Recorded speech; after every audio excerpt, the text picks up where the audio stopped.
दोस्तों, आज हमारे सामने मौजूद हैं हिंदी के बहुत ही चर्चित कहानीकार और उपन्यासकार रणेन जी।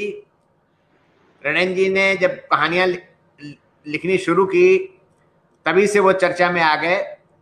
उनका एक उपन्यास जो है वो काफी लोगों ने पसंद किया, ग्लोबल गांव के देवता। और दूसरा उपन्यास उनका जो है वो होता देश। रणेन जी राज्य सरकार में प्रशासनिक सेवा पर हैं और आदिवासी ट्राइबल रिसर्च इंस्टीट्यूट में निदेशक के पद पर कार्य कर रहे हैं। मैं अब थोड़ा इनसे ही इनके बारे में जानना चाहूंगा कि प्रशासनिक सेवा की तैयारी करना और शुरू से ही उसके लिए मानसिकता बनाना, ये एक अलग बात होती है, और फिर साहित्य की तरफ धीरे धीरे मतलब साहित्य में रुचि रखना ये एक अलग बात होती है। तो रणेन जी ने कैसे इन दोनों में सामंजस्य स्थापित किया, ये थोड़ा मैं आपसे जानना चाहता हूँ। जोहार अरविंद जी और जोहार साथियों। ठीक है, ये थोड़ी सी बातें इस विषय पे भी हो जाए। मैं व्यक्तिगत बहुत बात करना नहीं चाहता हूँ, क्योंकि मेरे पिताजी हिंदी के प्राध्यापक थे। इस कारण से घर का माहौल वो हिंदी साहित्य का था।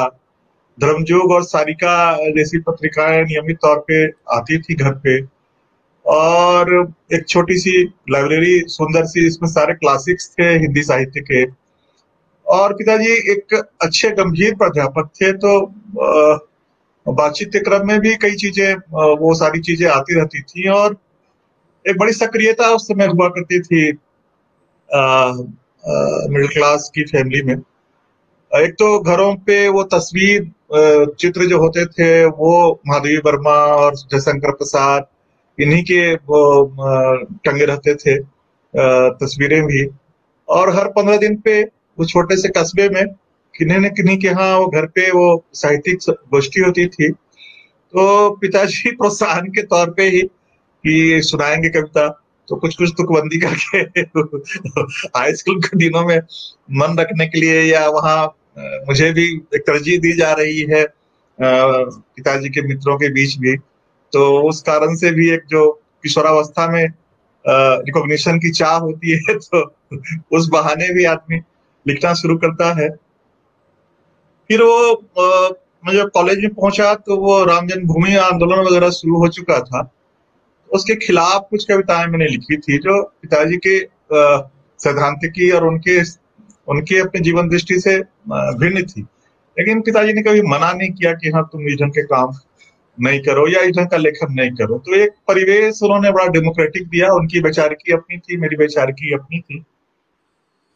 लेकिन उसके बावजूद भी जो आपने कहा कि जो मध्यवर्गीय अभिभावकों की एक अतृप्त इच्छाएं होती हैं कि जो वो नहीं बन सके वो अपने बच्चों से, और सारा जो लोग हैं वो अपने बच्चों को डॉक्टर इंजीनियर बनाने के लिए, मतलब उनको लगता है कि हम ढाल देंगे बच्चों को, भले उसकी अभिरुचि ह्यूमैनिटीज की ओर हो, समाज शास्त्र ज्यादा अच्छा कर रहा हो, लेकिन उसको इंजीनियर बनना है या डॉक्टर बनना है, इनकी चीजें रहती हैं अभिभावकों के मन में। मैंने समझता हूँ कि कितना सही है कितना गलत है, लेकिन ये दिक्कत है वो कि बच्चों पे अपनी इच्छाएं थोपते हैं। तो वो चाह रहे थे कि मैं इंजीनियर बनूं, मुझसे छोटे वाले भाई डॉक्टर बने, वो तो डॉक्टर बन गए, मैं नालायक था नहीं बना इंजीनियर। तो अंततः हुआ कि ठीक है, तो फिर कुछ तो करना है, तो प्रशासनिक सेवा की तैयारी कीजिए। 88 में मैं स्टेट से राज्यसभा में आया। फिर एक लंबी अवधि के बाद फिर 2006 के बैच में मैं ऑल इंडिया सर्विस में आ गया। तो इस ढंग से इस सेवा में आया। और जो मैंने कई बार कह चुका हूँ कि पहला जो मेरी पोस्टिंग थी वो बड़ी फ्यूडल इलाके में हुई थी। रोहतास एक जिला है बिहार के, मध्य बिहार का। मध्य बिहार की स्थिति आप समझिए कि उस समय क्या रही होगी। बहुत ही उबलता हुआ वो जगह था, और वो एक छोटे से कस्बे में जहाँ कॉलेज ही सबसे बड़ा इंस्टीट्यूशन हो, वहाँ वहाँ के किसी एचओडी के बेटे हैं, तो बड़े दुलार से वो कस्बा आपको पालता है। तो मुझे उस पहले तक किसी ने जाति नहीं पूछी थी कि आप किस जाति के हैं और आपकी हैसियत क्या है। वहां जाके पहली बार मालूम हुआ कि आपकी जाति हैसियत तय करती है कि आपका सोसाइटी जो है वो किस ढंग से आपको ग्रहण करेगी नहीं करेगी। तो बड़ा वो आंख खोलने वाला था। और जिसको हम आज दलित समाज कह रहे हैं, दलित और श्रमशील समाज, उनके टोले अलग हुआ करते थे। उन बहुत अजब तरह के मैंने देखा ही नहीं था पहले कि इस ढंग से बातचीत से लेके बॉडी लैंग्वेज से लेके सारी चीजें इतनी अलग होती हैं। बेंच लगाए हुए थे लोग ऑफिस में कुर्सियों के अलावा, और वो एक अलिखित नियम था कि जो दलित समुदाय के लोग आएंगे काम कराने के लिए वो बेंचों में बैठेंगे, कुर्सियों पर नहीं बैठेंगे। तो ये मेरे समझ में भी नहीं आ रहा था कि कोई बोलने की हिम्मत भी नहीं कर रहा था, मैं कुर्सियों पर बैठा रहा था। तो बजाबता प्रतिकार करने वो लोग आ गए मेरे घर पे चढ़ के, मेरे क्वार्टर पे चढ़ के शाम को एक बड़ा सा हुजूम जो है कि आप नौकरी करने आए हैं कि राजनीति करने आए हैं, क्यों बैठाते हैं कुर्सियों पे। जो भाषा का इस्तेमाल किया जाता है एक फ्यूडल पेट्रियार्की में, तो अब सब उस ढंग के शब्दों का प्रयोग किया गया। कॉलेज से आया था गुस्सा तो मैं रिएक्ट किया और बहुत फिजिकल वो बातें हो गई। ऐसा जाति कर दी, पिटाई कर दी, तो वहां से यहाँ रांची के जंगलों में पोस्टिंग कर दी गई। तो यहाँ आके अद्भुत वो महसूस हुआ कि ऐसे जगह से मैं आ रहा था जहाँ जन्मना जो भेदभाव था जन्म के आधार पे वो बहुत ही तीखा और बहुत ही तेजाबी था। और यहाँ आके लगा कि ऐसी भी कम्युनिटी है, ऐसा भी समाज है जहाँ जन्म के आधार पर कोई भेदभाव ही नहीं है, कोई वर्ण व्यवस्था नहीं है। वो समता या समानता जो है वो ऊपर से थोपने वाली या कहने वाली चीज नहीं है, उनके स्वभाव में, उनकी जीवन शैली में वो है। तो वो बड़ा एक दूसरे ढंग की जिंदगी या जीवन देखने का एक दूसरा एक सकारात्मक एक कल्चरल शौक जिसको कहते हैं, एक दूसरे ढंग का शौक वहां लगा था। रोहतास में एक पॉजिटिव शौक यहाँ लगा। तो ये 90s की बात है। तब से मैं यही हूँ लगभग 30 साल से इसी समाज के बीच में। आपने बताया कि आप शुरू में कुछ कविताएं लिखते थे, कविता की कोई किताब आई है आपकी? जी हाँ, थोड़ा सा स्त्री होना चाहता हूँ, वो है ना, थोड़ा सा स्त्री होना चाहता हूँ, शिल्पायन से है वो। अच्छा अच्छा। और आपकी एक कहानी पुरस्कृत भी हुई है। हाँ, रात बाकी है वो कथा देश जी 2005 वो जो मैंने कहा आपको कि वो 89 वगैरह का जो वो अनुभव था उस प्रखंड का, और वहां दुर्गावती नदी पे एक बांध बन रहा था और उधर जो चेरो लोगों का गांव था उसमें डूब क्षेत्र में आ रहा था। और डॉक्टर बिनियन वहां एक आंदोलनकारी, उनको नक्सल कहा जा रहा था, वो लड़ाई लड़ रहे थे विस्थापितों की, और मैं अंचल अधिकारी के तौर पे कैसे उनका पुनर्वास होगा उन चीजों को देख रहा था।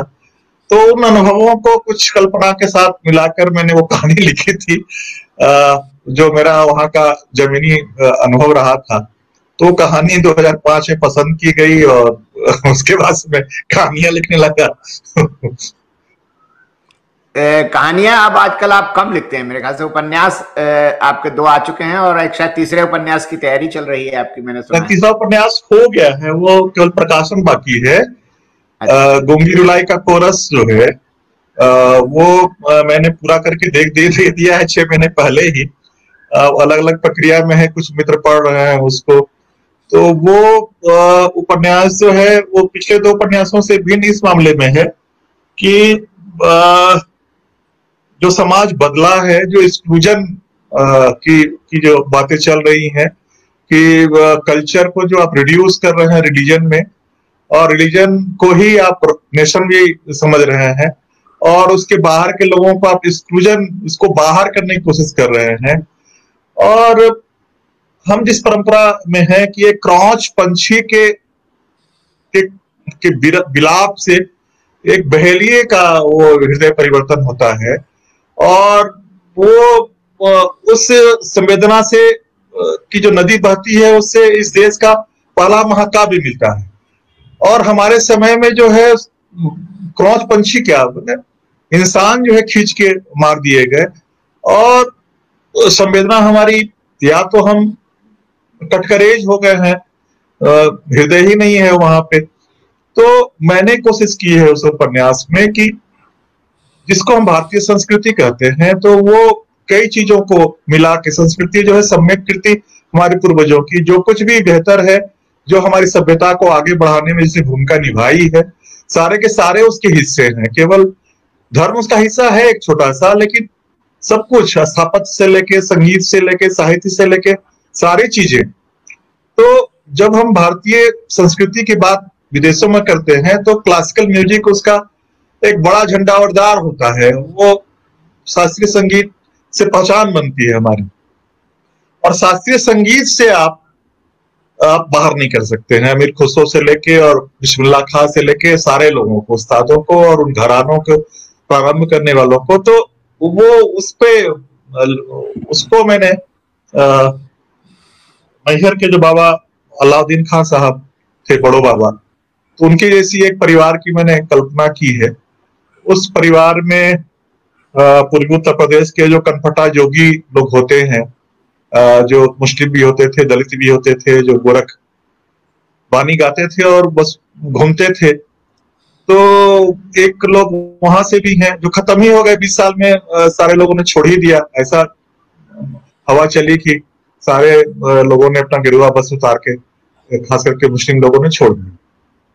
मनोज सिंह जी का उस पर बड़ा शोध है, वहाँ गोरखपुर वाले मनोज सिंह जी का। और वो बाउल हमारे यहाँ बंगाल में, जहाँ वो सहजिया बौद्ध और वैष्णव और सूफी तीनों की त्रिवेणी, एक पात्र हमारा जो नायक है वहां से है, वो कमल कबीर। और वो सारे लोग कैसे इस समय में एक एक करके मारे जा रहे हैं, तो वो गूंगी रुलाई का कोरस वहां से वो बनता है वो।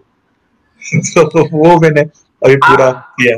आपने शुरू में एक पत्रिका कांची का शायद संपादन भी किया था। जी हाँ, मैं यहाँ था जब रांची में एक पदस्थापन था 99 से 2004 के समय में, तो हम लोगों ने कांची पत्रिका शुरू की थी कुछ मित्रों ने मिलके।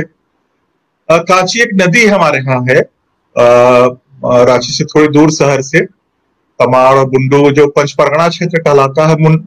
एक्चुअली जो असुर की बात जो अश्विनी जी कर रहे थे, तो उनकी पहली बसावट उस नदी के किनारे ही थी। और असुर सबसे पुराने बसिंदे यहाँ के हैं। मुंडा उसके बाद में आए, उरांव उसके बाद में आए। तो जिस नदी के किनारे सबसे पहले सभ्यता ने अपनी सांसें लेनी शुरू की, धड़कन शुरू हुई, उस नदी के नाम पे हम लोगों ने उस पत्रिका का नामकरण किया था। लेकिन फिर मेरा यहाँ से ट्रांसफर हो गया दूसरे जिले में, तो वो चीजें छूट गई। और पत्रिका निकालना, उसके लिए विज्ञापन की व्यवस्था करना, वो कितना कठिन है हम सब लोग जानते हैं कि वो बहुत दिक्कत है उसमें।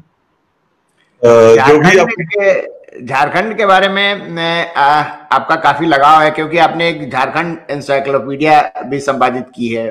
हाँ, फिर आपने जी पंचायती राज हाशिए से हुकूमत तक, इसका भी संपादन आपने किया है। हाँ हाँ, पेशा जब आया था तो उस समय हम लोगों ने बहुत उत्साहित हम लोग हुए थे। हालांकि कई चीजें कटौती करके दी गई थी, लेकिन पेशा के उत्साह में एक जो 5वीं अनुसूचित क्षेत्र है, वहां ग्राम सभा को जिस ढंग से महत्ता दी गई, हालांकि बहुत आंदोलन के बाद दी गई, तो उस उत्साह में हम लोगों ने उस काम को किया था।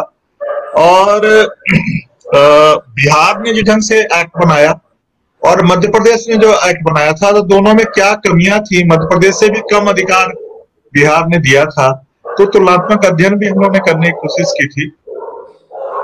फिर जो ब्रिटिश पीरियड में जो हमारे यहाँ युद्ध हुए, या उलगुलान जिसको हम कहते हैं, उन उलगुलानों के बाद जो कानून बने थे रेवेन्यू संबंधी, चाहे वो संथाल परगना टेनेंसी एक्ट हो, या फिर वो छोटानागपुर टेनेंसी एक्ट हो, या विल्किंसन रूल हो, तो खास करके सिंहभूम के इलाके में जो विल्किंसन रूल है, या पूरे संथाल परगना में जो संथाल परगना टेनेंसी एक्ट है, वो अपने लोगों को जो अधिकार देता है, जैसे संथाल प्लांट टेनेंसी एक्ट, अपने गांव के जो ट्रेडिशनल प्रधान हैं, जो परंपरागत प्रधान हैं, उनको वो जमीन की बंदोबस्ती का अधिकार,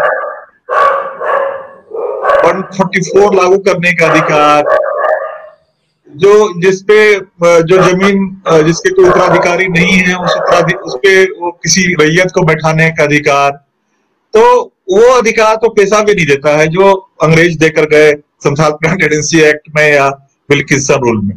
तो खैर उस उत्साह से हम लोगों ने उस समय वो पुस्तक संपादित की थी, और वो झारखंड इंसाइक्लोपीडिया के संपादन के पीछे था कि झारखंड से जुड़ी हुई जो भी चीजें हैं, जहां जहां जिन लोगों ने उस पे एक्सपर्टाइज है, उनकी विशेषज्ञता है, चाहे वो साहित्य का क्षेत्र हो, इतिहास का क्षेत्र हो या अर्थशास्त्र का क्षेत्र हो, तो उन लोगों से लिखवाया था हम लोगों ने, या पुराने आलेखों का संग्रहण किया था, कुछ साक्षात्कार लिए थे, कुछ भाषा और साहित्य जो यहाँ का है उसको संग्रहित किया था। तो एक चारों खंडों से एक मुकम्मल तस्वीर झारखंड की एक मोटा मोटी बनती है।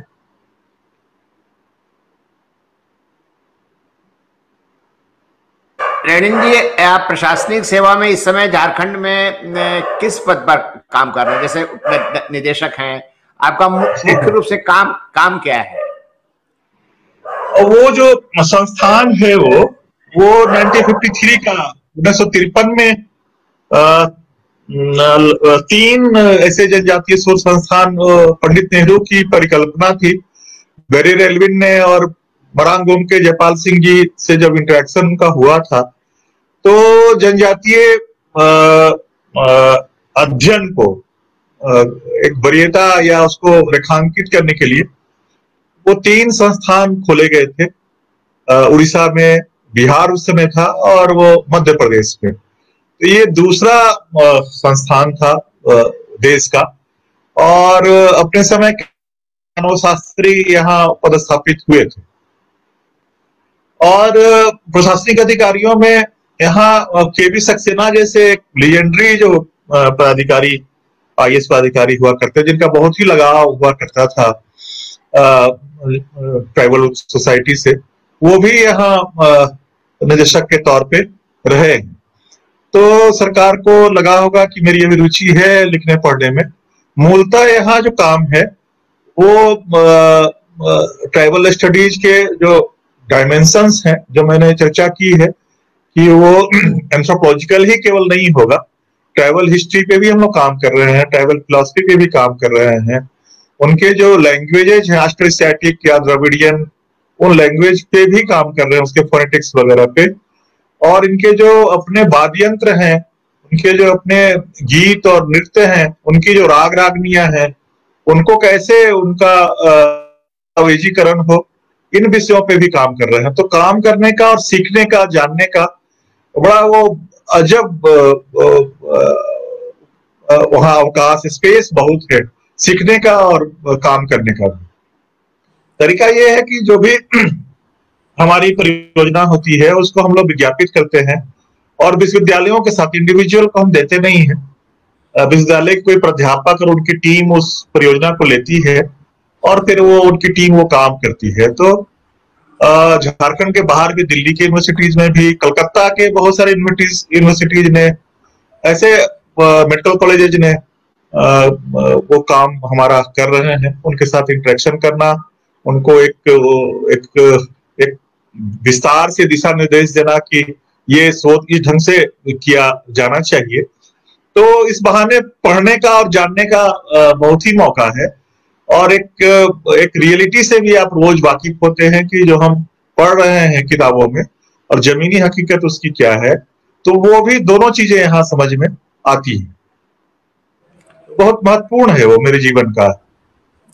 ये बताइए कि सरकार ने जो जनजातियों की एक लिस्टिंग की हुई है, तो उसमें क्या सारे आदिवासी समुदायों की लिस्टिंग हो गई है, या उनमें भी कुछ ऐसे हैं जिनको अभी शामिल किया जाना चाहिए? 1952 में ठाकरे, वो नहीं, वो ठाकरे नहीं, ठक्करवापा कमेटी की रिपोर्ट वगैरह पर, और ये सूची बनी थी और कुछ लोग हटाए गए थे। एक्चुअली थोड़ा सा आपने लोकायत, अगर आपने देखा होगा देवी प्रसाद चट्टोपाध्याय का, तो 1872 की जो जनगणना का जो प्रयास हुआ था उसका वो बहुत विस्तार से उल्लेख करते हैं। खासकर से बंगाल का मैं अलग से उल्लेख करूं, जो बंगाल का ही हिस्सा हम हुआ करते थे, उसमें बंगाल का मतलब था बंगाल, उड़ीसा, बिहार, असम सब।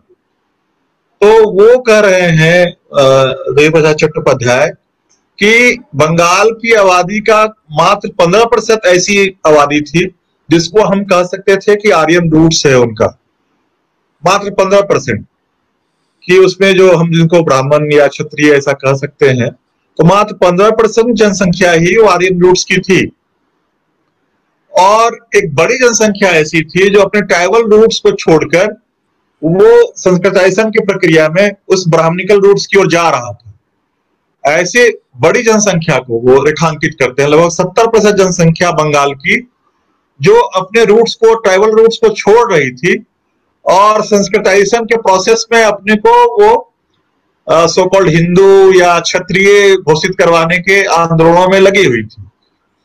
तो जिन लोगों ने उस अवधि में उसके बाद के भी दौर में आंदोलन चलाया कि मुझे क्षत्रिय घोषित किया जाए और किसी तरह से वो पिछड़ी जातियों में शामिल हो गए, अब वो आंदोलन दूसरी दिशा में आ रहा है कि अब मुझे ट्राइबल घोषित किया जाए। तो ये नहीं हो सकता है कि एक बार आपने अपनी पूजा पद्धति बदल ली हो, अपनी जीवन शैली बदल ली हो, भाषा आपकी ऑस्ट्रो एशियाटिक से इंडो यूरोपियन हो गई हो और पीढ़ियों से आप भारतीय भाषा परिवार बोल रहे हो, ऑस्ट्रो एशियाटिक या द्रविड़ियन भूल चुके हो, तो आप उसमें नहीं शामिल हो सकते हैं। तो एक है, ये बड़ा कंट्रोवर्सी है कि बहुत सारी जातियां जो पिछड़ी जाति में हैं वो दिखाती हैं कि मैं 1925 में ये था, 1872 में ये था, 1901 की जनगणना में मेरी स्थिति ये थी। लेकिन ठक्करवापा और उस कमेटी ने यही देखा कि जिनका संस्कृताइजेशन हो गया, जिन्होंने अपने रूट्स को छोड़ दिया है, और ये बड़ी 1872 में 70% की जनसंख्या लगभग इस ढंग से ट्रांसफॉर्मेशन की स्थिति में थी। अगर हम आदिवासी कहते हैं तो बहुत बड़ी समस्या होगी वो फिर। ये बताइए कि जहां तक मेरी जानकारी है, जहां तक मैं पढ़ पाया हूं, ये जो आदिवासी समाज है ये तो बहुत पहले से मतलब इसकी सामाजिक व्यवस्था है, और मार्क्स ने भी कहा था कि ये आदिम समाजवादी व्यवस्था है। तो जैसे अब उसमें क्या है कि वो जातिवाद नहीं है, वो कोई विशेष धर्म को नहीं मानते हैं, देवी देवताओं की पूजा उस तरह से नहीं करते हैं, वो प्रकृति की पूजा करते हैं। उनके नृत्य और संगीत जो हैं वो मतलब उन्होंने अपने तरीके से विकसित किया, उसे प्राकृतिक रूप से विकसित किया। तो यहाँ पर दो तरह के एटीट्यूड जनरली देखने को मिलते हैं। एक तो ये होता है कि लोग कहते हैं कि वो जनजातियां खत्म हो रही हैं, आदिवासी खत्म हो रहे हैं, इनको संरक्षित इनको करने की जरूरत है, इनके कल्चर को संरक्षित करने की जरूरत है। और एक दूसरा सवाल, जो बेसिक सवाल, जो मतलब एक बुद्धिजीवी जैसे हम लोग जो सोचते हैं कि इनकी व्यवस्था को, इनकी सामाजिक व्यवस्था को, इनकी धार्मिक व्यवस्था को, इनके विचारों को, इनके दर्शन को क्या समझ करके इनको विकसित करने की जरूरत नहीं है? आप सही सवाल कर रहे हैं अरविंद जी। मैंने उस आलेख में, अपने इतिहास वाला जो आलेख है मेरा, उसमें मैंने इस सवाल को देवी प्रसाद चट्टोपाध्याय के लोकायत के ही उदाहरणों से उठाने की कोशिश की है कि जो आदिवासी समुदाय हमारा है, जो 1872 में भी बंगाल जैसे राज्य में लगभग 80% 85% की स्थिति में था उस समय, अगर जो अपने को चेंज करने के बीच की राह में थे उनको भी अगर मान ले। लेकिन मगध जब अजातशत्रु के समय एक हेरारिकल राजतंत्रीय व्यवस्था की ओर जा रहा है, उसकी जो टकराहट होती है, उसका जो संघर्ष होता है मगध का, वो जनजातीय गणराज्यों के साथ होता है। बज्जी महासंघ की बात करते हैं देवप्रसाद चट्टोपाध्याय। बज्जी महासंघ के साथ सारे जो जनजातीय गणतंत्र हैं वो जुड़े हुए हैं और वो मगध के सामने खड़ा है। तो अब मगध को एक राजतंत्र चाहिए, मगध को एक हायरार्किकल, एक ब्राह्मणिकल स्ट्रक्चर चाहिए। तो उनको बड़ी तकलीफ है इन जनजातीय गणतंत्रों से। तो अजातशत्रु ने किस ढंग से षड्यंत्र पूर्वक उन गणतंत्रों को पराजित किया, लिच्छवी गणराज्य को ठेल कर कैसे नेपाल के बॉर्डर तक पहुंचाया, ये सब ईसा पूर्व प्राचीन भारतीय इतिहास के हिस्से हैं। देवप्रसाद चट्टोपाध्याय ने जो सबसे महत्वपूर्ण काम किया है वो किया है कि अर्थशास्त्र के उन उद्धरणों को प्रस्तुत किया है अपने उस अध्याय में कि कौटिल्य जो है वो मौर्य काल में वो साम्राज्य के विस्तार में जो सबसे बड़ी बाधा है वो जनजातीय समुदायों को मान रहे हैं, उनके समतावादी दृष्टि को मान रहे हैं। वो तकलीफ है कौटिल्य को, और कौटिल्य उसका समाधान ढूंढते हैं कि कैसे इनसे तलवारें ले ली जाएं और इन्हें छोटी छोटी संख्या में, 10 की संख्या में दूर बसावट इनकी की जाए, बसाया जाए और इनसे खेती करवाई जाए और इनको मिलने नहीं दिया जाए। तो ये जो एक जन्मना भेदभाव पर आधारित जो आर्थिक, सामाजिक, राजनीतिक व्यवस्था है वो ईसा के पहले से उसकी टकराहट जो है वो आदिवासी समुदायों की जो समतावादी दृष्टि है, एक बराबरी का जीने का जो एक व्यापक जो उदारवादी दृष्टि है, जो उनके दर्शन में, उनकी आर्थिकी में, उनके जीवन शैली में, उनके व्यवहारों में है रचा बसा, वो ईसा पूर्व से लेके आज तक वो टकराहट चल रही है। आज जो लोग वहां उनके बीच में काम कर रहे हैं, चाहे जिस धर्म के लोग हों, उनको लग रहा है कि इनको अपने धर्म में लाना जो हमारा संस्थागत धर्म है वो उनकी बड़ी ड्यूटी है। वो 7 समुद्र पार से आए हैं या दिल्ली और मेरठ से आए हैं या कहीं और से आए हैं, वो सारी जो कोशिशें हैं वही है कि इनकी जो समतावादी दृष्टि है वो सारे जो सो कॉल्ड मेन स्ट्रीम के रिलीजन है या सोसाइटी है उसके प्रतिकूल जा रही है। और दिक्कत यह है कि पूंजीवादी समाज या पूंजीवादी जो स्ट्रक्चर है वो सूट करता है उन सारे धर्म के झंडावरदारों के साथ, कि वहां भी भेदभाव है, पूंजीवाद में भेदभाव है, वहां उत्पादन की प्रक्रिया में भेदभाव है, यहाँ जन्म और अलग अलग नस्ल पे और भाषा पे और अन्य कारणों से भेदभाव है। तो भेदभावकारी आर्थिकी का जुड़ाव, भेदभावकारी सामाजिक, सांस्कृतिक, धार्मिक तत्वों से या ऐसा हो गया है कि वो लड़ाई बड़ी तीव्र हो गई है आज के दिन में। इसलिए आप जो कह रहे हैं कि आज जो मार्क्सवादी दृष्टि के मानने समझने वाले लोग हैं उनकी बहुत ड्यूटी बनती है, उनकी एक नैतिक दायित्व बनता है कि जो समुदाय ईसा के पहले से संघर्ष कर रहा है, समतावादी जीवन दृष्टि, आर्थिकी, राजनीतिक और सामाजिक और सांस्कृतिक दृष्टि को बचाए रखने का, जो कभी मुख्य धारा हुआ करता था इस देश में, वो सिमट के बहुत छोटा हो गया है, उसके साथ खड़ा हुआ जाए और उनकी चीजें जो उनके कस्टम में, उनके जीवन व्यवहार में, उनके गीतों में छुपी हुई है उसकी डिकोडिंग करके बजाता उसका वो दस्तावेजीकरण किया जाए। लेकिन मुकम्मल लड़ाई उनके साथ खड़ा होने की वो समतावादी लड़ाई का एक बड़ा हिस्सा है। अरविंद जी, जो ये मतलब जो समतावादी समाज या समतावादी विचारों के प्रतिकूल जो व्यवस्थाएं हैं जो उनका विरोध करती हैं, वो उनसे कुछ सीखना नहीं चाहती, वो विरोध में ही रहना चाहती हैं। अगर हम अपने को वो देखिए है क्या कि डेकार्टे जब आधुनिकता जब आई, रेनेसां और औद्योगिक क्रांति के लहरों पे सवार होके, तो आधुनिकता मान के चल रही थी कि हमारे पहले की सारी चीजें थी वो अंधकार युग में थी, वो डार्क एज था, उनसे मुझे कुछ लेना नहीं है। और उनका जब इंटरेक्शन हुआ एशियाई समाजों से, जो एक वार्षिक परंपरा का समाज था, तो पूरे एशियाई समुदाय समाज को ही वो पिछड़ा और अंधकार युग में जिया हुआ मान रही थी। और पूरा जो 200 साल 250 साल का जो कॉलोनियल पीरियड रहा, एडवर्ड सईद ने जो समझाने की कोशिश की कि जो प्राच्यवादी भी थे वो हमारे तौर पर हमको स्वीकार करने के लिए तैयार नहीं थे, वो अपनी दृष्टि से हम पर थोप के अपने अनुसार ढालकर वो हमको स्वीकार करने के लिए तैयार थे।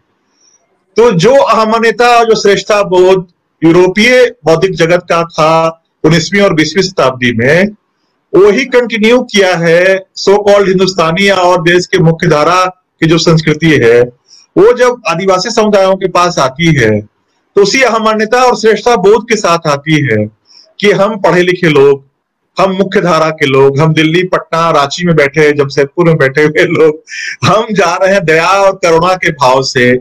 हम मतलब अजब तरह का, आप सीखने के लिए थोड़े जाते हैं, आप तो दिल्ली से आए हैं तो आप सिखाएंगे ना, अब तो बड़ी चीज है, तोप हैं आप। तो वो आग्रह ही नहीं होता है कि इनके जो जीवन शैली है, इनके जीवन जीने का जो तरीका है, अब वो मैं उनके जो अब आप पूरा मानव जो है, आप प्राणियों में अपने को सबश्रेष्ठ मान रहा है। वो मान रहा था कि मालिक है हम।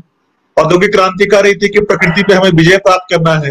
पहले उसने स्त्रियों पर विजय प्राप्त किया, फिर उसने प्रकृति पर पूरा लैंडस्केप को काट छाट के वो अपने हिसाब से बना रहा कि यहाँ पहाड़ नहीं रहेगा, यहाँ नदियां नहीं रहेंगी, जंगल हटा के हम खनिज निकालेंगे।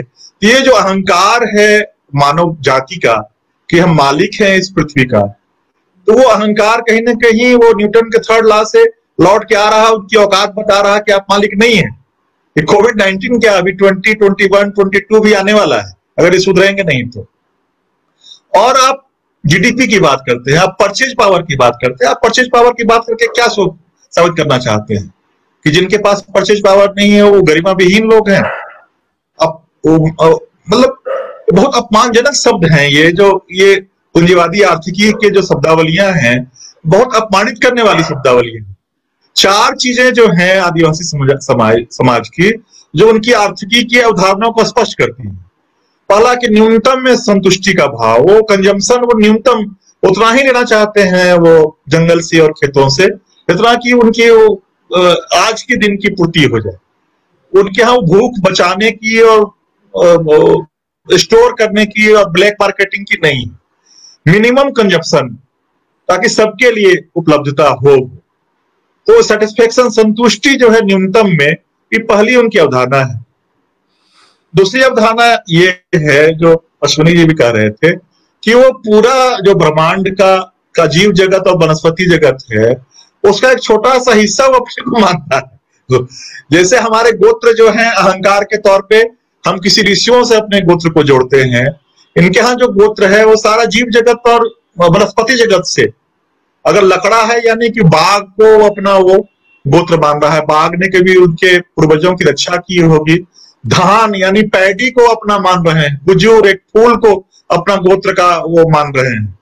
तो इनके यहाँ जो है वो जीव जगत और वनस्पति जगत ही उनके गोत्र का, टोटम का केंद्र है। अब सोचिए इस बात को कि कोई भी उनके लिए अपूजनीय नहीं है, सब पूजनीय है। उनसे शुरुआत हो रहा है, उनके वंश की कभी न कभी उन लोगों ने रक्षा की होगी, कभी न कभी सहारा दिया होगा, इसलिए उनके लिए तो सारा जीव जगत, वनस्पति जगत उनका टोटम, उनका गोत्र होता है।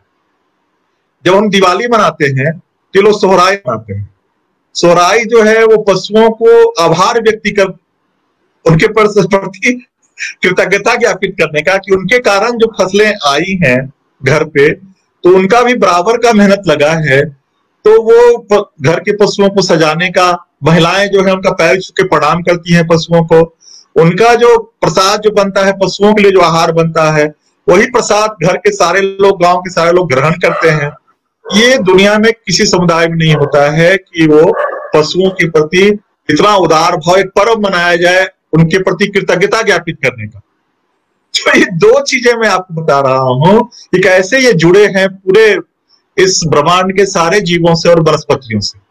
और आप जो कह रहे हैं कि पूजापति है इनके यहाँ, वो मान के चल रहे हैं कि जो वनस्पतियां हैं वो श्रेष्ठतम है हम में।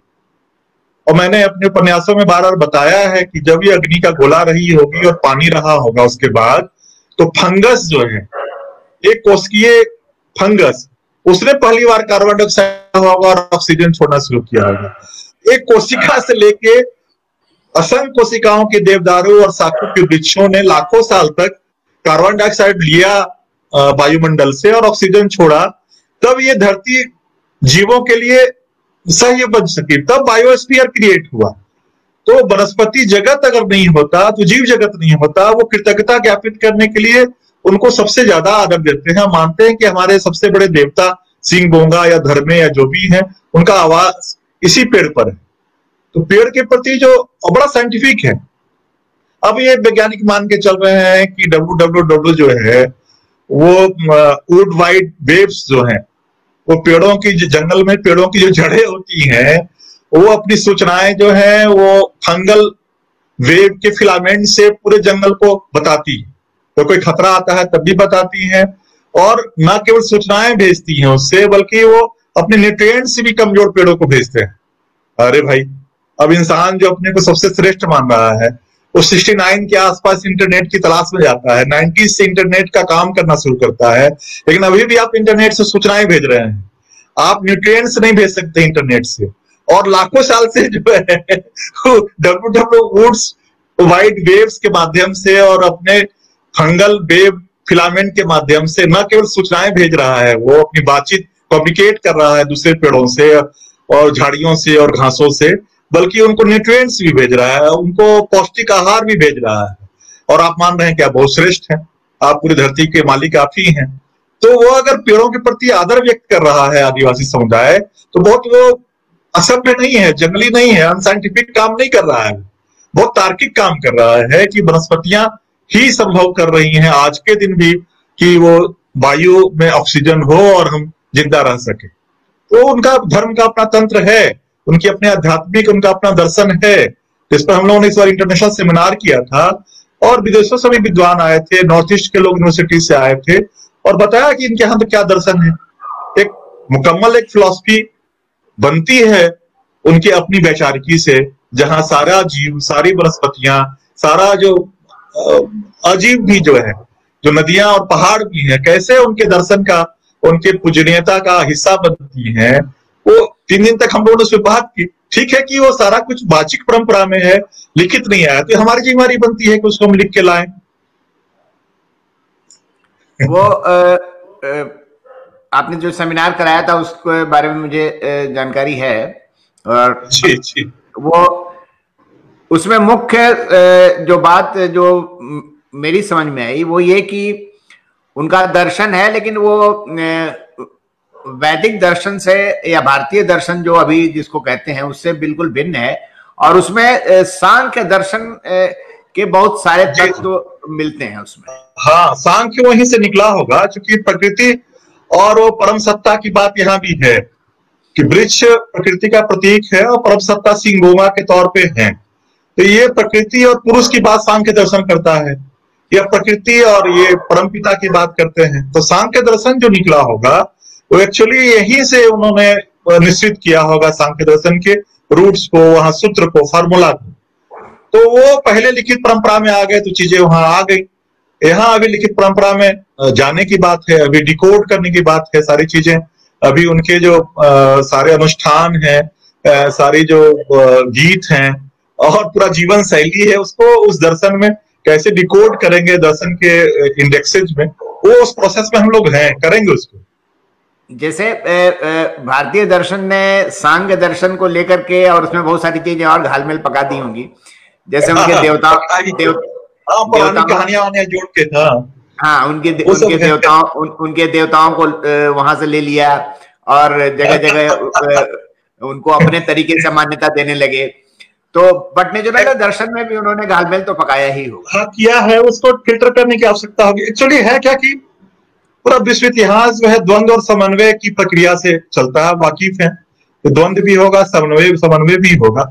तो जब भी ये लोग सप्त सिंधु क्षेत्र से आगे बढ़े होंगे और वो जनजातीय समुदायों से भेंट होती हो गई होगी, तो समन्वय की प्रक्रिया में यहाँ के देवी देवता भी वहां शामिल हो गए, चाहे शिव हो, काली हो, चंडी हो, कार्तिकेय हो, गणेश हो, हनुमान हो। यहाँ तक कि जो इनके जो सारे धाम है, उसमें सबसे महत्वपूर्ण जो जगन्नाथ पुरी है, तो वो तो सवर लोक के देवता हैं। तिरुपति भी वहां के आदिवासियों के डेटी हैं। तो ये सारे आदिवासी देवी देवता वहां समन्वित हो गए और उन लोगों ने अवतारवाद में और अपने ब्राह्मणिकल स्ट्रक्चर में अपनी कहानियां गढ़कर उनको अपने प्रोसेस में शामिल कर लिया। अब ये हो सकता है कि उसको हम डिकोड करें, वहां फिर से उन सारे अवतार को और सारे ब्राह्मणिकल स्ट्रक्चर को हटा के उनके मूल रूप में फिर से उनको आदिवासी देवी देवताओं के तौर पे वापस लाने की प्रक्रिया एकेडमिक प्रक्रिया शुरू करनी होगी। बाकी तो जिनको पूजा करना, आराधना करना है, वो महादेव अपने रूप में पहाड़ को ही महादेव मान रहे हैं, वो तो कर ही रहे हैं। लेकिन ये जो एक बौद्धिक बेईमानी सैकड़ों हजारों साल में हुई है कि देवता यहाँ से उठाइए और अपने प्रोसेस में उसको ले आइए और उसको अवतारवाद वगैरह में घुसा के उसको जो है अपने ब्राह्मणिकल संरचना में या पुरा कथाओं में, पौराणिक कथाओं में उनको बना डालिए, एक शिव पुराण रचिए और उसको अपने यहाँ ले आइए उनको। तो ये चीजें चलती रही हैं, द्वंद्व और समन्वय से इतिहास चलता रहा है। उसको फिर से डिकोड करके उनके मूल रूप को फिर से स्थापित करने का एक बड़ा एकेडमिक कार्य करने की आवश्यकता है। जो ये आदिवासी समाज है, ये निरंतर बाहरी ताकतों से लड़ता रहा है और इनके अपने कुछ राजवंश भी रहे हैं जो लड़ते रहे हैं। उन्हें राजवंश कहेंगे कि उन्होंने अपने लोगों ने अपने सहमति से उन्हें अपना नेता बना लिया या अपना मुखिया बना लिया। कोई राजवंश की परंपरा उनके यहाँ रही है या समय के हिसाब से उनके लीडर बदलते रहे हैं? स्टेट फॉर्मेशन जो है, यहाँ राज्य का निर्माण एक लंबी प्रक्रिया रही है, क्योंकि यहाँ जो सेल्फ गवर्नेंस का एक सिस्टम रहा है हमेशा। तो सेल्फ गवर्नेंस के सिस्टम में जो सबसे ऊपर बैठा हुआ है, जो कई गांवों का नेतृत्व करता है, कई पंचायतों का नेतृत्व करता है, वो हमारे यहाँ पढ़ा राजा कहलाते हैं या देश मानकी कहलाते हैं। तो समय अवधि में इतने सशक्त वो हो गए कि वो छोटे मोटे राजा के तौर पे फिर उन्होंने अपने साम्राज्य को बढ़ाया। आपको एक्चुअली है क्या कि भारतीय इतिहास में ये बात आई नहीं है, इसलिए अवधारणा स्पष्ट नहीं हो पा रही है कि वो सरदार थे कि बड़े राजा थे। अब वो जो इलाहाबाद का जो शिलालेख है समुद्रगुप्त का, वो 12 आत्विक राज्यों को विजयी करके फिर उनको मुक्त करने की बात करता है। यानी कि 12 जनजातीय शासक मध्य प्रदेश के इलाके में थे, लेकिन गुप्त काल से लेके ब्रिटिशर्स तक, कॉलोनियल पीरियड तक, अब 4 राजवंश, राजगुंडों के 4 राजवंश, मध्य प्रदेश से आंध्र प्रदेश और महाराष्ट्र तक 4 राजवंश शासन कर रहे हैं। और गुप्त काल से ब्रिटिश पीरियड तक, सर अब समझिए कि मुगलों का भी की शासन अवधि इतनी लंबी नहीं रही थी।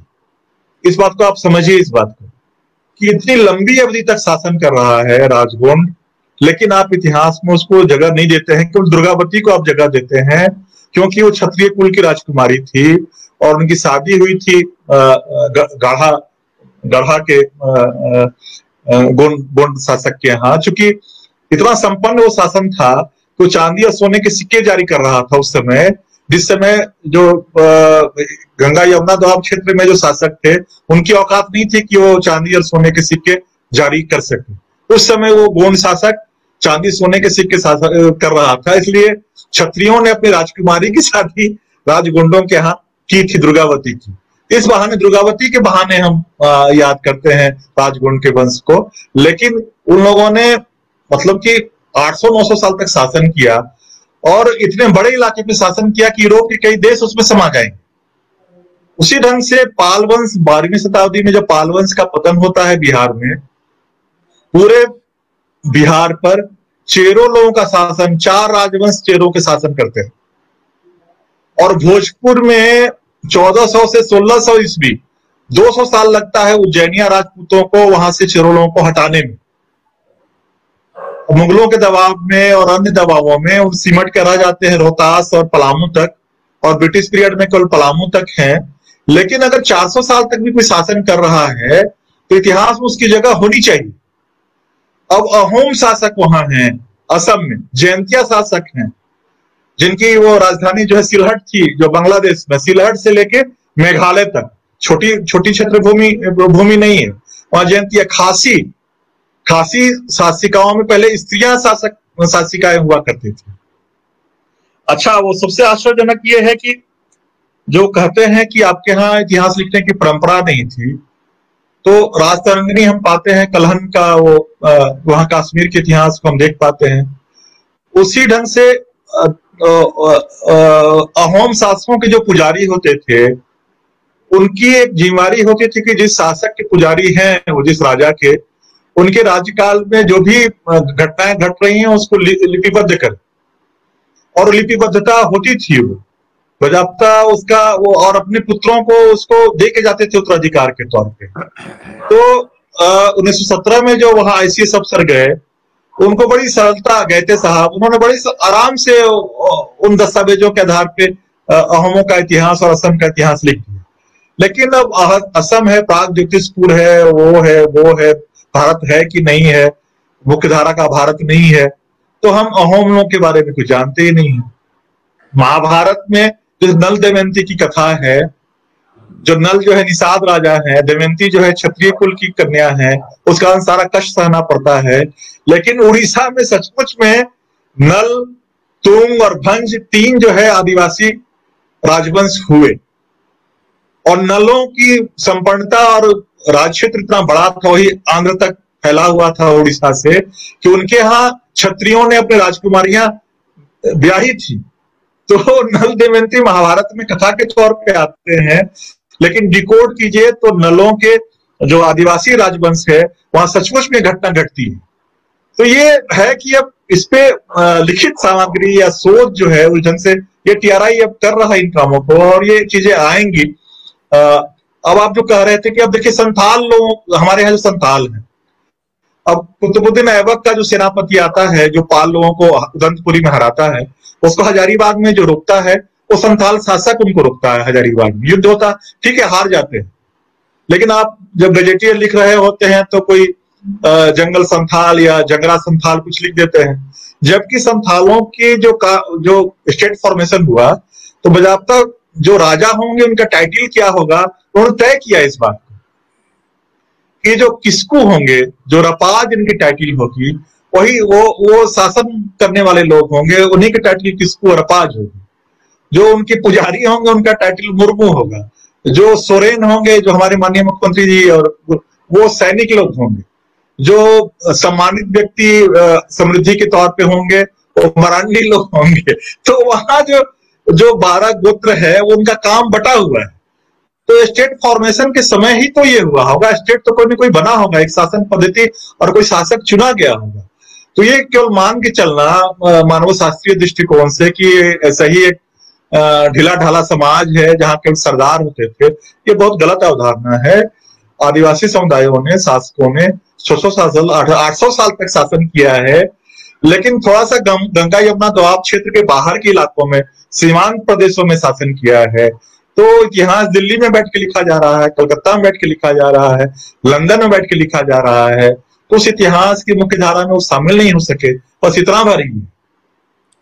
ये बताइए कि ये जो आदिवासी समाज है ये तो हर देश में है ना, तो आपका अध्ययन इस पर काफी है, कृपया ये बताएं कि क्या हर जगह, हर देश के आदिवासी समाज की स्थिति लगभग एक जैसी है?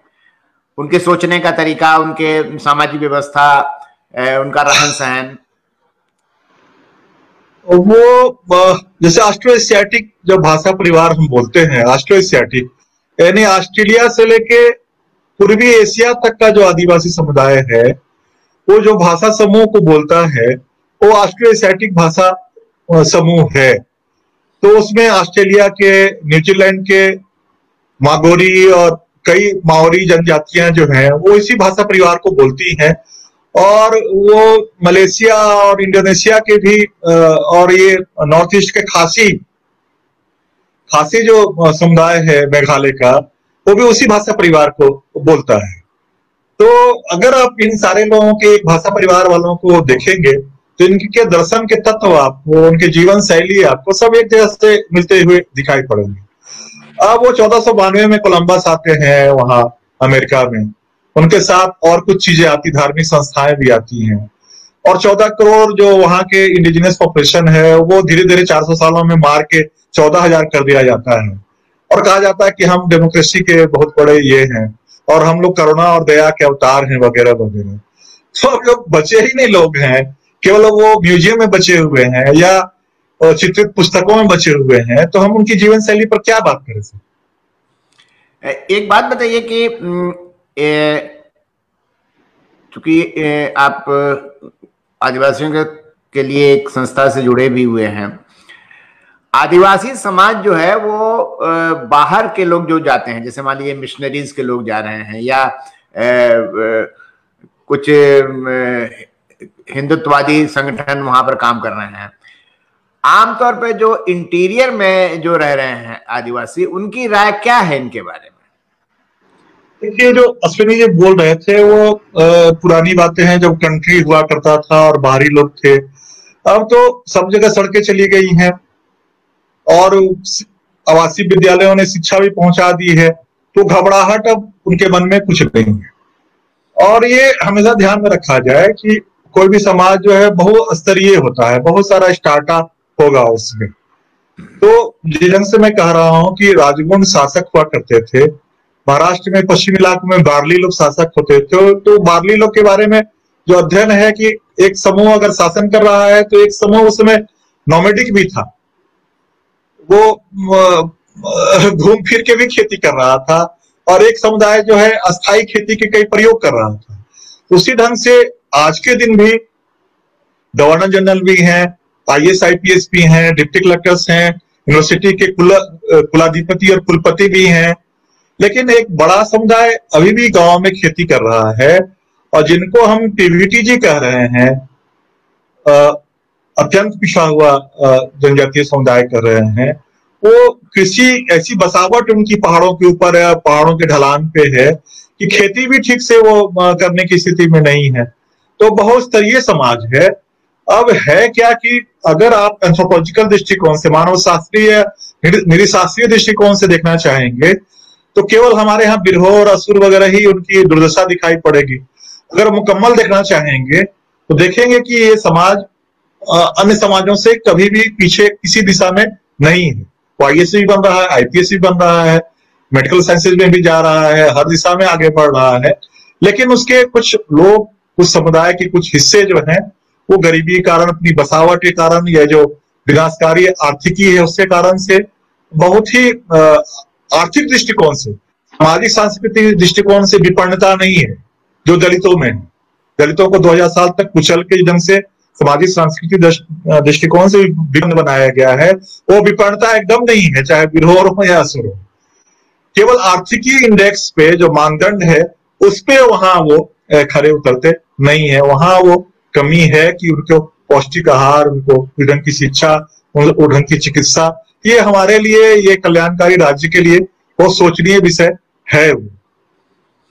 आपके शोध के दौरान कई लोगों से बातचीत हुई होगी, कई लोगों से मुलाकात हुई होगी, क्या किसी ऐसे मूलतः आदिवासी अर्थशास्त्री जो अभी सत्ता के गलियारों में ना पहुंचा हो, उससे आपकी बातचीत हुई है? जो उनके आर्थिक विकास, मतलब आर्थिक विकास, वो कैसे, क्या परिकल्पना है जिससे कि उनका ही नहीं पूरे देश का विकास कायदे से हो जाए? एक्चुअली वो जो है ना कि मेरी जो पदस्थापन शुरुआत के दिनों में रहा है वो तो प्रखंड और गांव में ही रहा है। तो 15 साल तो मैं तो गांव में ही उनके साथ ही गुजारा हूँ। वो राजधानी रांची में तो बहुत बाद में मैं आया, शुरुआत में तो उनके गांव में ही रहा हूं मैं। तो जो उनकी जीवन शैली है, जो मैं कह रहा था कि 4 उनके जीवन के दर्शन हैं जो उनकी आर्थिकी को स्पष्ट करते हैं, मैं उसको चारों को व्याख्यायित कर देता हूं तो वो बात समझ में आ जाएगी। पहला तो मैंने बताया था कि वो अल्प में ही संतुष्टि की जो बात है। दूसरा कि पूरे इकोसिस्टम के साथ एक यूनिटी की बात, उससे अलग की बात नहीं है। वो प्रकृति में विजय विजय की बात नहीं, प्रकृति के छोटा सा हिस्सा है। थर्ड ये बात है कि जो अगली पीढ़ी को जो है वो हमसे बेहतर धरती मिल सके, हमसे बेहतर नदियां और हवा मिल सके, ये उनके यहाँ परिकल्पना है कि हम उतना ही लें कि अगली पीढ़ी को हम बेहतर दे सके। और चौथा जो है वहां हैप्पीनेस की, वहां खुशी और उल्लास की बात है कि खुशी इंडेक्स है कि हम कितने खुश हैं, प्रसन्न हैं, हमारे आसपास के लोग कितने प्रसन्न हैं, हमारे पशु जगत कितना प्रसन्न है, हमारी खेती कितनी प्रसन्न है, उनके जितने भजन, उनके जितने श्लोक हैं, पूजा के जितने जो वहां मंत्र उच्चारित होते हैं, उसमें सबके लिए उल्लास और खुशी की ही कामना की जाती है। तो हैप्पीनेस फॉर एवरीबॉडी, ये उनका दर्शन है। एक बेहतर पृथ्वी जो है अपने भविष्य को देखे, अपने अगली पीढ़ी को देके जाए।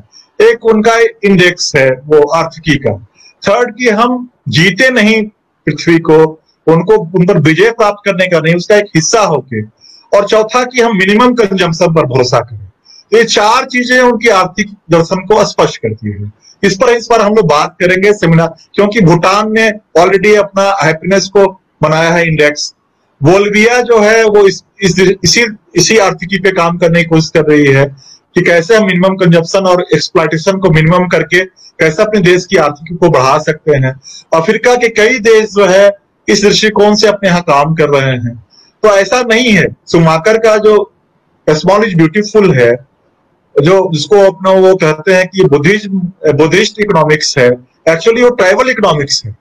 स्मॉल इज ब्यूटीफुल, तो स्मॉल इज ब्यूटीफुल सुमाकर ने लिखा 60s में और बहुत लोकप्रिय हुआ, लेकिन वो केवल वो एक कहावत या किंवदंती होके रह गया। लेकिन अगर उसको देखना हो जीवन में तो एक्चुअली इनके यहाँ है वो।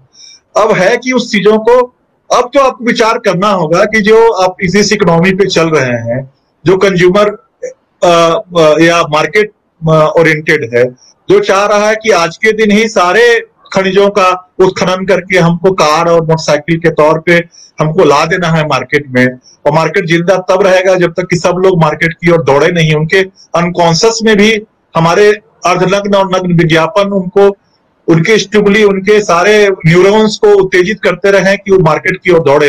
ये जो सारा खेल है विज्ञान और आर्थिकी का, जब तक इसको आप बंद नहीं करेंगे, कोविड-19 और कोविड-20 बंद नहीं होगा। आपको मिनिमम कंजम्पशन की ओर जाना ही जाना होगा, और ये विकल्प आपको आदिवासी आर्थिकी से ही मिलेगा। एक आखिरी सवाल पूछता हूं, उसके बाद से हम बंद करेंगे।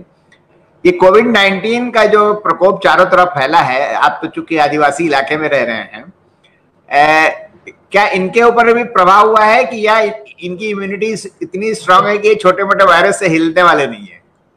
सर है क्या कि जो व्यक्ति धूप में, बारिश में और हवा में नंगे शरीर काम कर रहा है, तो उसने अपना इम्यूनिटी इस ढंग से बढ़ा लिया है। आप केवल झारखंड का ही नहीं देखिए, नॉर्थ ईस्ट का भी आप आंकड़ा उठा के देखिए, एकदम न्यूनतम आंकड़े हैं। पूरा उत्तर पूर्व हमारा, चाहे मेघालय हो, अरुणाचल हो, नागालैंड हो, मिजोरम हो, असम छोड़ दीजिए, गुवाहाटी में या पटना में कोई फर्क नहीं रह गया है। गुवाहाटी की जो डेमोग्राफी है वो पटना की डेमोग्राफी या किसी और राज्य की राजधानी की डेमोग्राफी की जैसी है। तो असम को छोड़कर बाकी नॉर्थ ईस्ट के आप आंकड़े देखिए कोविड-19 के रोगियों को, और झारखंड के भी आंकड़े देखिए, एकदम मिनिमम है। क्योंकि जो रोज धूप के साथ है, रोज हवा के साथ है, बारिश के साथ है, नंगे बदन वो झेल रहा है सारी चीजों को, उसकी इम्यूनिटी इतनी ज्यादा है कि उस पर इतना ये सब वायरस बस क्या असर करेगा सर। लेकिन जिनको एसी में रहना है, एसी गाड़ी में बैठना है, गर्म पानी पीना है, और वो गर्म पानी से नहाना है, गर्मी में भी थोड़ा सा पानी एकदम सुसुम होना चाहिए, ठंडा पानी से नहीं नहा सकते, छिड़ने लगेंगे गर्मी में भी। तो जो गर्मी में भी गर्म पानी के गीजर से नहा रहे हैं और एसी में रह रहे हैं, उनको तो सर ही पकड़ेगा ही वो तो होना है। वो आप प्रकृति से इतना दूर जाएंगे, आप चूंकि आप मान के चलिए कि उस प्रकृति निसर्ग के आप छोटे से तिनके हैं, उससे आप अलग हैं नहीं। आप लाख कोशिश कर ले चप्पल पहन के कि धूल हमारे पैरों में नहीं सटे, आप लाख कोशिश कर ले कि एसी के बंद कमरों में कारों से हम बाहर की हवा धूप से आपको नहीं लगे, तो आप फिर मरेंगे। तो आपने जो पूरी कोशिश की है, सो कॉल्ड जो कंज्यूमर कैपिटलिज्म है, कि आपको प्रकृति से कितना दूर रखा जाए। बच्चे को बचपन से ही सारा कपड़ा उपड़ा पहना के नीचे से ऊपर तक धूल का कण ही भी उसको नहीं सटे, तो ये कोई बात हुई? याद कीजिए अपने बचपनों को, कबड्डी खेलते थे हम लोग, या धूल में लौटते थे हम लोग, तो वो या नदियों में नहाते थे, वो हमारी बाद की पीढ़ी को कहाँ मिल रहा है? तो प्रकृति से दूर होने का तो कुछ ना कुछ तो परिणाम, दुष्परिणाम है सर। जी, तो रणेंद्र जी से मैं उम्मीद कर सकता हूं कि उपन्यास आपका जल्दी ही आ जाएगा। उसके बाद से आपकी कुछ इतिहास पर, कुछ फिलॉसफी पर, कुछ अर्थशास्त्र पर किताब आएंगी मेरे ख्याल से, नए तरीके से, नए कलेवर में। हाँ, वो हमारा संस्थान उसको प्रकाशित करेगा। वो जो हम लोगों ने सेमिनार किया था, अंतर्राष्ट्रीय सेमिनार, तो जो आलेख आए हैं या पहले ही पेपर हम लोगों ने मांगा था, तो बड़ी संख्या है, लगभग 300-400 पृष्ठ की सामग्री है।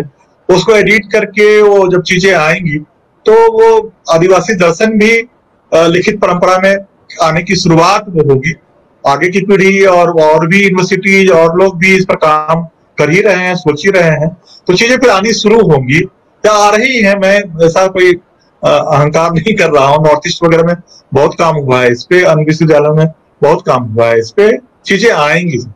और मैं जो आर्थिकी की अवधारणा, वैकल्पिक अवधारणा है आदिवासियों की, उस पर वो इस साल चाहूंगा कि कुछ हो, कि वो भी जो मैं 4 अवधारणाओं की बात कर रहा था, वो एक ठोस तौर पे पूरा मुकम्मल एक सैद्धांतिकी, आर्थिक सैद्धांतिकी के तौर पे उनके मैंने शब्दावलियों में, आर्थिकी की शब्दावलियों में, इकोनॉमिक्स के टर्मिनोलॉजी में वो आए, ताकि उसको मान्यता वो दे सके।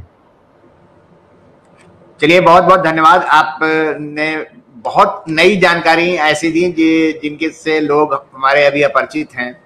मैं खुद बहुत सारी चीजों को नहीं जानता था पहले, क्योंकि इतना घटाटोप लोगों ने फैला दिया है आदिवासी समाज को लेकर के।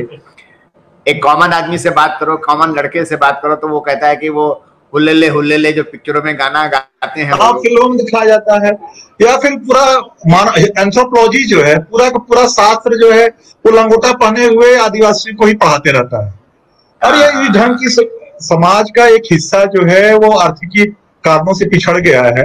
अब वहां बिहार में जो है मुसहर है जो चूहा खाते हैं, तो बिहार की बात अगर हम शुरुआत करें कि वो राज्य जहां लोग मुसहर चूहा खाते हैं, तो बहुत नाराज हो जाएंगे लोग, क्योंकि वो तो शुरू करेंगे चंद्रगुप्त मौर्य से, अशोक से, बौद्धिक परंपराओं, बुद्ध की परंपराओं से, महावीर जैन से। तो जब बिहार की बात होगी तो चंद्रगुप्त मौर्य, और हमारी बात होगी तो असुर विरोध। हमारे शासकों की बात क्यों, आप चेरो शासकों की बात क्यों नहीं करते हैं? आप संथाल शासकों की बात क्यों नहीं करते हैं? आप मुंडा शासकों के राजाओं की बात क्यों नहीं करते हैं? तो ये जो दृष्टिकोण गढ़ा गया है, ये दृष्टिकोण बड़ा दोषपूर्ण है। नहीं, ये बड़ा काम है। अगर मान लीजिए उनके राजवंशों पे काम किया जाए, उनके मतलब इतिहास को लिखा जाए, तो ये एक मिसाल सा होगा कि उन्होंने अपने शासन में किस तरह का शासन चलाया और किस तरह से प्रजा से उनका तादाद में था, क्या प्रजा उनके राज्य में सुखी थी, दुखी थी, ये सारी चीजें सामने आनी चाहिए। जी, और उनका दर्शन भी, जो अगर मान के चल रहा है कि धर्म ही नहीं है वहां, या धर्म है, मुकम्मल दर्शन है, ठीक है कि वो वाचिक में है, लिखा हुआ नहीं है, तो दर्शन भी है, और वो वहीं से सांख्य निकल के आप कहा जा रहा है, आप उसको षड दर्शन में शामिल कर ले रहे हैं, लेकिन आप मान के चल रहे हैं कि यहाँ धर्म दर्शन नहीं है, आप उनको धर्मांतरण करने पर लगे हुए हैं। एक बात तो पक्की है कि उनका धर्म ऐसा नहीं होगा कि धर्म के लिए मारकाट हो जाए, कभी नहीं, कभी नहीं। अरे जब आप मान के चल रहे हैं कि जो अज्ञात है वो उसका कुछ भी नाम हो सकता है, जिस चीज को, प्रकृति के जिन रहस्यों को हम सुलझा नहीं पा रहे हैं, तो उसको हम कहीं किसी परम सत्ता पर सौंप दे रहे हैं। बस दर्शन तो, धर्म तो यही बन, लेकिन आपने एक नाम गढ़ दिया, उस नाम के लिए आप तलवार चलाने को तैयार है कि हम जिस नाम से पुकार रहे हैं उस परम सत्ता को, वही परम सत्य है, बाकी सब गलत है। तो यहां शुरुआत होती है क्रूसेड की, धर्म युद्धों की। तो यहाँ कभी नहीं होगा ना। तो दोस्तों, अब हम रणेन जी से बात यहीं पर समाप्त करते हैं और उम्मीद करते हैं कि आप लोगों को बहुत कुछ जानने को मिला होगा, बहुत कुछ सीखने को मिला होगा। रणेन जी, आपका बहुत बहुत धन्यवाद। आपने मौका दिया, और बहुत जोहार, और बहुत ही धन्यवाद, शुक्रिया, जोहार।